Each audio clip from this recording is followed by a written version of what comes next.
Bonjour à tous, donc je vais commencer par vous présenter l'intégralité du parcours. Donc je suis parti de Cauvetan, c'est dans la station des saisies, pour rejoindre le premier jour donc le refuge du col de la Croix du Bonhomme. Belle étape. Puis du refuge du col de la Croix du Bonhomme, je me suis arrêté le deuxième jour un petit peu au-dessus du lac des Fées, du côté du Cormet d'Arèche. Et le troisième jour, j'ai été donc c'est à Mollier-Saulx qui est un petit peu au-dessus de Cages. Le quatrième jour, retour à Cauvetan. Et voilà.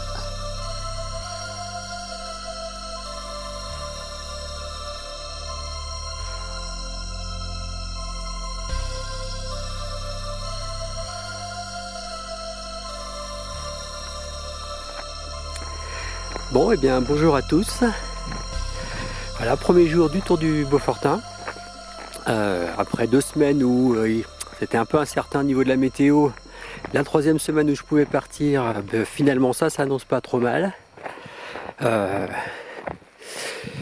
Oui, parce que aujourd'hui, bon, vous voyez, c'est gris, mais ça s'annonce très très beau demain et après-demain. Pluie jeudi, bon, on verra ça a peut-être le temps de changer. Donc Tour du Beaufortain en 4 jours. Là on est au-dessus de la station des saisies, c'est pour ça qu'il y a les enneigeurs. En été, là c'est plutôt des alpages, ça sert évidemment d'alpage, c'est pour ça qu'il doit y avoir là, le truc bleu qu'on voit devant, c'est doit être un abreuvoir je suppose. Voilà, ça fait à peu près 3/4 d'heure que je suis parti, ça le rythme il est pas mal, tout va bien, là les conditions sont sympas pour marcher. C'est quand même une grosse journée, enfin 4 grosses journées qui m'attendent, puisque ça va être pas loin de 25 km par jour. Et entre 1000 et 1500 mètres, 1600 mètres, je crois même, je me souviens bien, le deuxième jour, donc demain, qui est probablement le plus dur, mais aussi le plus beau.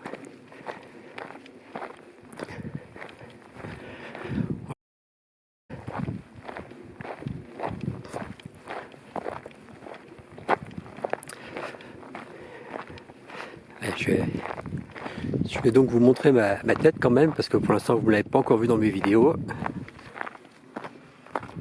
Je ne sais pas si vous me voyez, parce que c'est filmé avec l'appareil photo, et donc j'ai pas la vision, je peux pas voir ce que je filme quand je me filme. Et pour les selfies c'est pas terrible, mais c'est pas fait pour ça. Allez. Bon, alors pour l'instant c'est vrai que c'est pas terrible au niveau paysage, il y a les pylônes, il y a les... Voilà. Il y a une vache là-bas. Allez, je vous laisse. Et à plus tard. Je ne sais pas si je vais faire beaucoup de vidéos pendant ce tour. J'ai l'intention de faire des photos, parce que je me suis bien remis à faire de la photo et ça me plaît bien. Donc ça va être plutôt photo. Mais bon, s'il y a des animaux, s'il y a des paysages comme ça sympas à passer en vidéo, on peut faire des tours d'horizon. Ça peut être sympa à faire. Allez, à plus tard. Donc je vous décris l'itinéraire du premier jour. Je suis donc parti de Cauvetan et j'ai rejoint le col de la Lézette, à peu près l'endroit où j'ai tourné la vidéo que vous venez de voir là, pour ensuite passer un peu plus loin à la Croix de Pierre,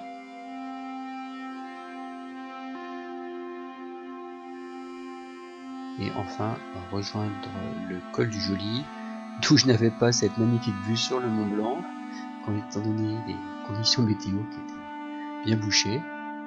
Donc, du col du Joly, je descends sur le refuge de Namboran. Donc là, je rejoins l'itinéraire du Tour du Mont Blanc pour ceux qui connaissent.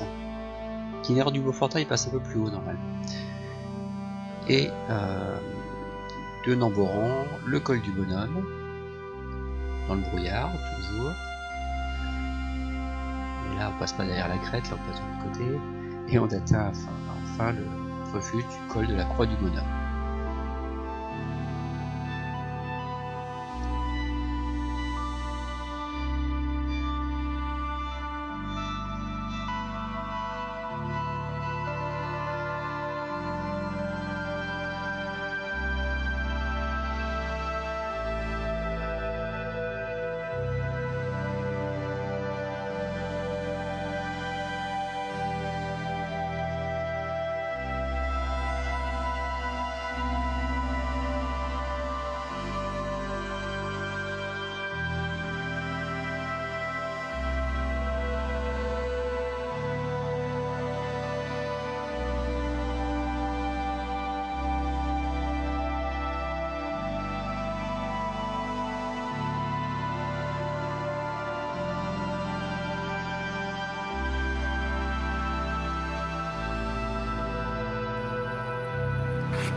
Début de deuxième jour, changement d'ambiance, ils ont remis le décor. Hier, j'ai terminé, on voyait vraiment plus rien du tout. Donc c'était bien la météo qui était prévue. Donc hier, qu'est-ce qui s'est passé exactement?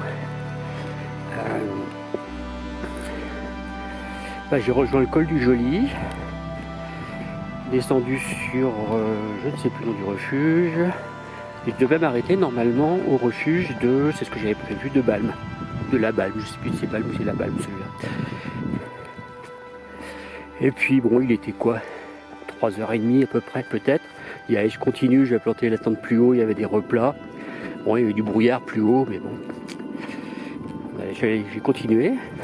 Puis à force de monter, je suis arrivé au refuge de la Croix du Bonhomme. Donc beaucoup plus que ce que j'avais prévu, puisque ça me fait un total d'hier, d'après View Ranger, de 28 km et 1400 mètres de dénivelé. C'est absolument plus que ce que j'avais prévu. Je suis plutôt content de ça, puisque aujourd'hui je vais pouvoir profiter un peu. Je vais sûrement faire un peu plus que ce que j'avais prévu quand même, puisque apparemment je suis en pleine forme. Voilà. Petit tour du Beaufortin. Là on est au-dessus du Cormet de Roseland où je descends. Je viens de passer la crête des Gîtes. Donc je redescends sur le Cormet de Roseland.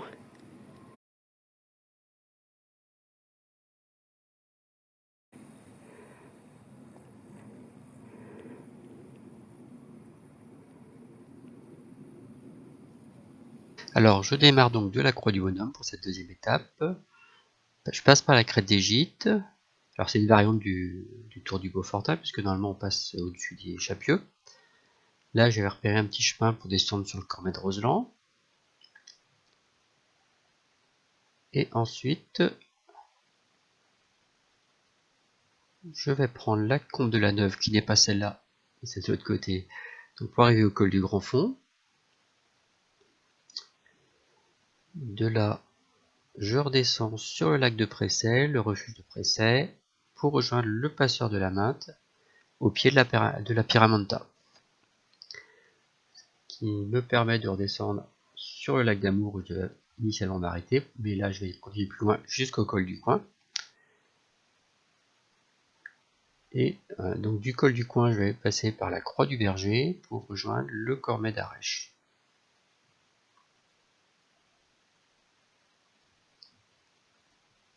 Et du Cormet d'Arèche, je vais descendre un tout petit peu vers le lac des Fées. Je vais m'arrêter un tout petit peu avant, donc juste avant le lac des Fées.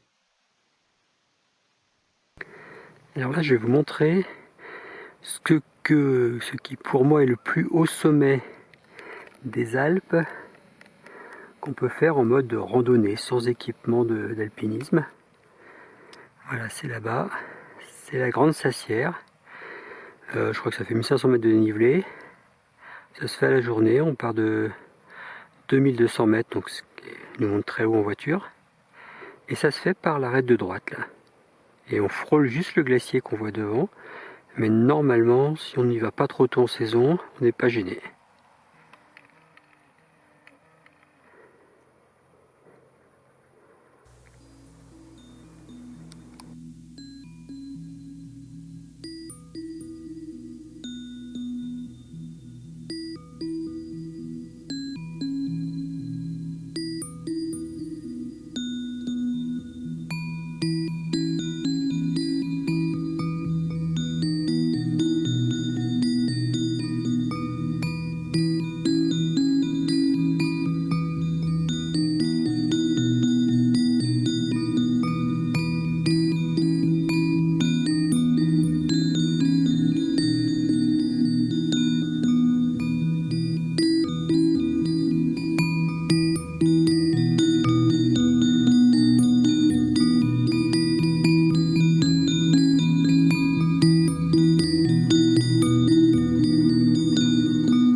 troisième jour du Tour du Beaufortin.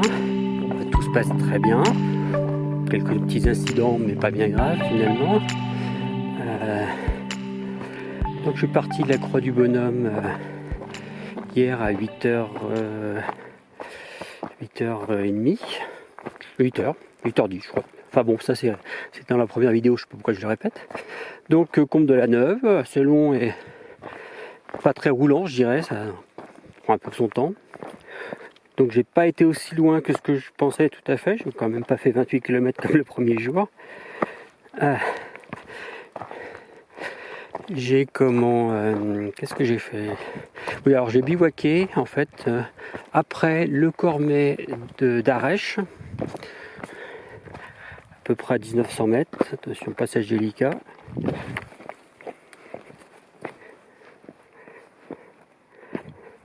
Reparti ce matin à 7h, 7h10 à peu près, plutôt que d'habitude, plutôt que le premier jour du moins.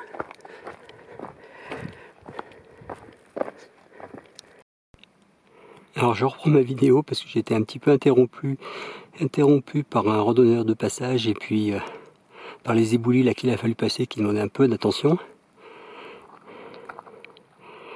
Donc j'étais en train de vous parler de ma journée d'hier. Donc hier, alors déjà une photo, j'espère qu'elle sera très bien à voir chez moi, que je vous montrerai, je vous fais la surprise, mais ça vaut le tour du Beaufortin à elle toute seule, hein. Rien que pour cette photo, voilà. Et puis par contre une autre photo, j'ai bien failli casser mon appareil, j'ai bien cru qu'il était cassé.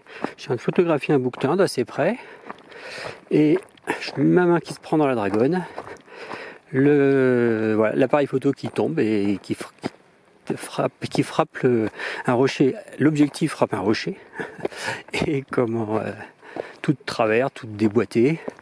Je le reboîte tant bien que mal. Au début ça marchait pas trop, il rentrait plus trop dans l'appareil et puis bon, ça me gonflait évidemment et puis au bout d'un moment, après quelques photos, j'ai vu en fait qu'il fonctionnait, puis j'ai pris quelques photos et il s'est mis à re-rentrer dans l'appareil sans problème. Il y a un petit craquement là quand on le... Il faut que je fasse un peu attention à des éboulis encore. Il y a des petits craquements quand je rentre le zoom. Et à part ça tout va bien. Donc là je m'approche du refuge des Arolles qui est je sais pas où devant, là je suis à peu près 1h30. Objectif col de la Bâtie et col de la Bâtie, je ne sais plus le nom du col après, qui entame la descente sur Caige. Alors je vais voir, ce matin j'avais fait donc 50 km au total en 2 jours. Je vais voir combien j'en fais aujourd'hui. Au pire, je m'arrête où j'avais prévu avant Caige. Mais je pense que je serai plus loin que ça. Donc, le problème à Caige, pour trouver un endroit pour planter la tente, ça risque d'être un peu pénible. Et attaquer la montée, je crois que c'est de la forêt en pente. Et peut-être pas l'idéal pour planter une tente. Bon, allez, je vous laisse.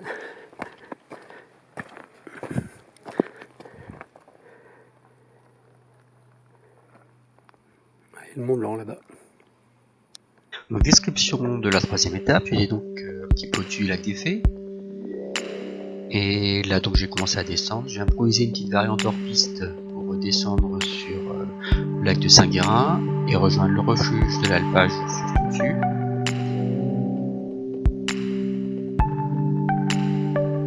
Ensuite on a un chemin qui part un peu en cours de niveau qui pour rejoindre le refuge des Arolles et qui passe par un joli petit lac qui est le lac Tournant qui est juste dans la combe là au fond, juste sous le Grand Mont. Ensuite du refuge des Arolles, je rejoins le col de la Bâtie. Et du col de la Bâtie, je vais remonter jusqu'au col des Lacs. Je sais plus l'altitude, 2250, pardon.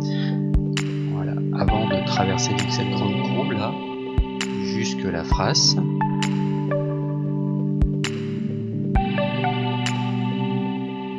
Et de la Frasse, on commence à descendre sur Caige. Et je me suis arrêté, j'ai trouvé un endroit pour planter la tente à Montgessier.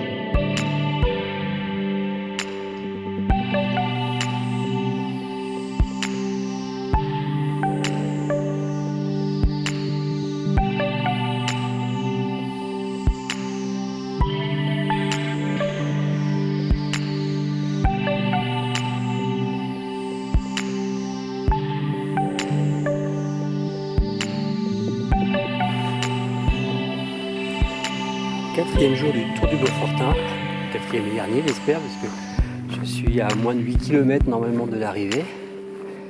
Alors la journée d'hier, la 3e journée longue, beaucoup plus longue que ce que je pensais, 12 heures de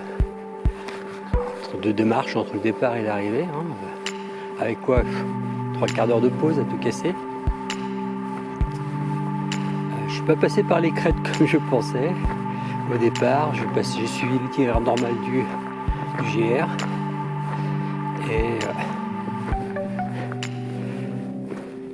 c'était arrivé au col de la Bâtie, je pensais pas que c'était aussi long après, quoi.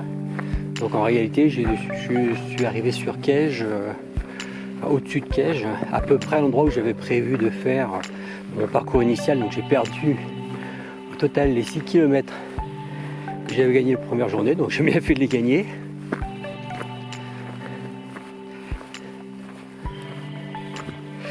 Et qu'est-ce que je voulais dire, voilà, donc dernière journée,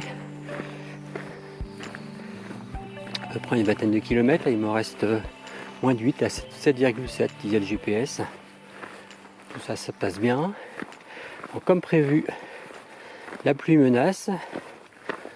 Mais bon, j'en ai peut-être pour 2 heures, 2 heures et demie grand maximum. Donc ça devrait bien se terminer.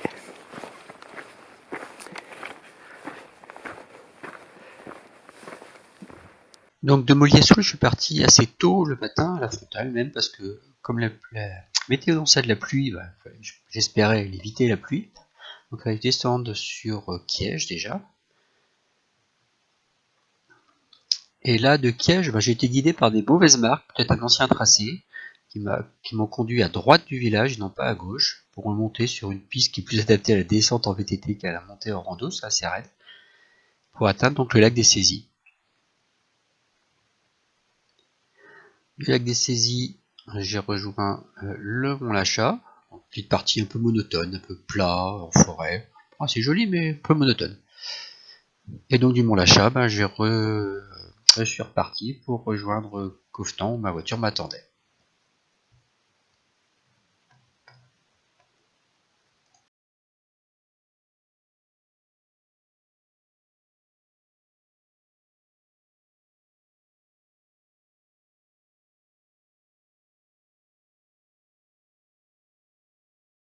Alors un petit dernier mot en conclusion de ce tour du Beaufortin.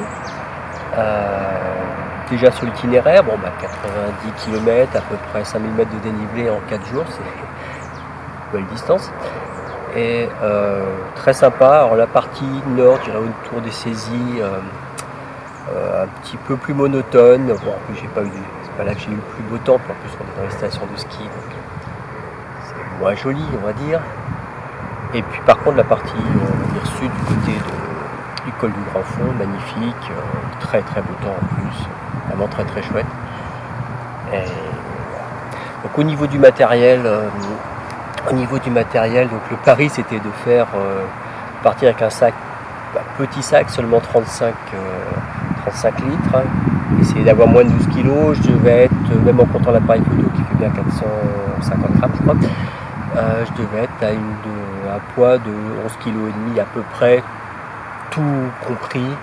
Donc là, 1,5 litre d'eau, la nourriture pour 4 jours, voilà, donc tout compris. Tout rentrait dans le sac, quasiment, les petits matelas qui à l'extérieur, ils pourraient rentrer dans le sac, il y aurait la place, parce que finalement, ce que je me suis rendu compte, c'est que 35 litres c'était largement suffisant pour tout ça. C'est d'ailleurs une bonne façon de ne pas trop se charger, c'est de prendre un petit sac, de pas. C'est un bon moyen de faire des choix, donc on fait les bons choix et on prend ce qui pas toujours.